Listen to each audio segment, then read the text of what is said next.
Alright, Reza back here again. I was asked specifically to go through stats, trying to help you guys out, understand what they're all for.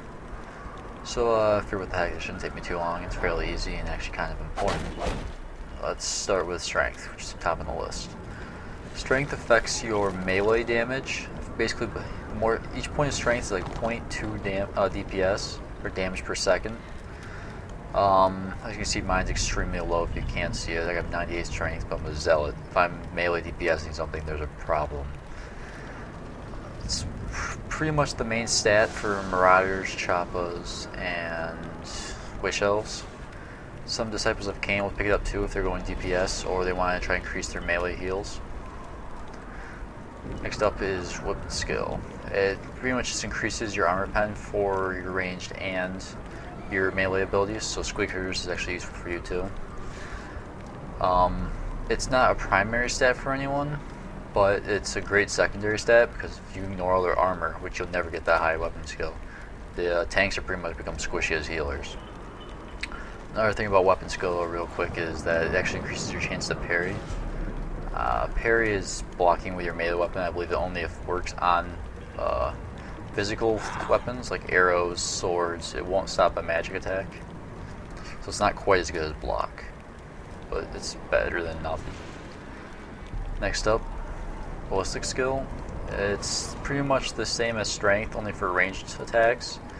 For destruction, I think the only ones that really use it are going to be Squig Herders, because the Magus and the Sorceress are magic based and therefore use intelligence, which I'll get to later. The thing about strength and ballistic skill I have to mention, not only does it just increase your auto attack damage, your white damage, it also increases your abilities damage. It actually increases your abilities by double what your auto attack increases.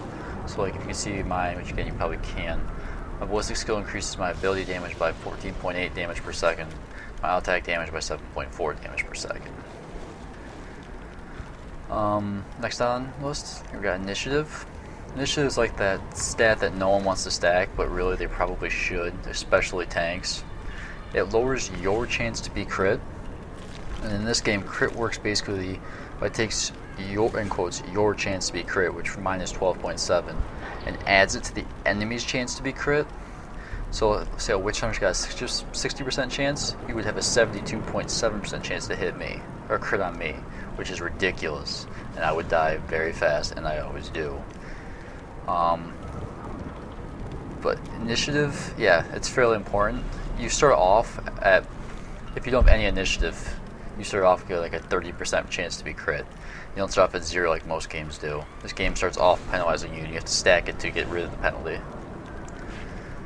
It also increases your chance to attack stealth units, which are, for Destro, you don't have to worry about the Witch Hunters. What it does for that is it does an initiative check, takes yours against the Witch Hunters, and checks which one's higher. And if yours is higher, you're going to see them in stealth. Otherwise, you're not going to. But if you got like 10 guys looking at them, they're bound to fail the check. So that's why you sometimes in a warband, it's really easy to see a stealth unit. Initiative evidently also, which I didn't know this, increases chance to dodge, which is again I believe just a melee bit. Physical bit, so arrows and swords. I don't believe you can dodge magic. I could be wrong on that. Oh, actually, dodge is ranged attacks. So Squig Herders attacks are affected by dodge. Once them every day. Parry is only melee attacks, close combat. Next up is intelligence. This is like strength and ballistic skill only for mages, which for destruction are sorceresses and maguses. It's the same, since it does not affect white damage. That's you lift up the ballistic skill, or lift up strength, because both Source and Magus are considered melee in close combat. It also reduces your opponent's chance to block or disrupt your magic spells. So if you're a Sorceress or get a Magus, you stack it, not only increase your damage, but to lower your opponent's chance to defend against it. Willpower is primary for basically healers, so Disciple of Cain, if they want to go healing, Zealots obviously, and Shamans. It's pretty much intelligence only for healers.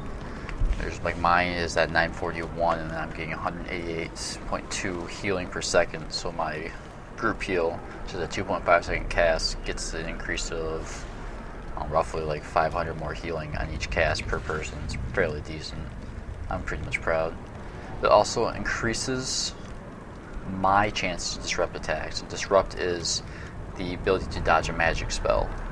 For intelligence, it decreases the enemy's chance, and willpower increases your chance to disrupt, so it's protective against magic, which is really nice for healers. Don't get toasted instantly. Next up, toughness. Toughness is your ability to reduce damage. Like I have 372 toughness right now, which is a damage reduction of 74.4 DPS. That is applied to everything, magic, ranged, and melee. So it's fairly important in close combat, but depending on your class, you might not want to stack it. It's just basically depends on who you are. Like my Zealot, I don't stack it. Next up is toughness is the primary stat of basically tanks, Chosens, Black Orcs, and Blackguards. Next and last, definitely not even close to least, is wounds. It's arguably the most important stat in the game, depending on who you talk to, and some people consider it primary stat for everybody. Each 1 point in wounds is 10 HP. So you can see here I've got 511 wounds. I actually have 5,110 HP down here. Everyone stacks it because no one wants to get one shot when they have 3,000 life, and it will happen. And yeah, that's pretty much it for stats. I'll go into defenses, resistances, and stuff like that next time. This video's already long enough. Thanks for your time. Hopefully you learned something. See ya.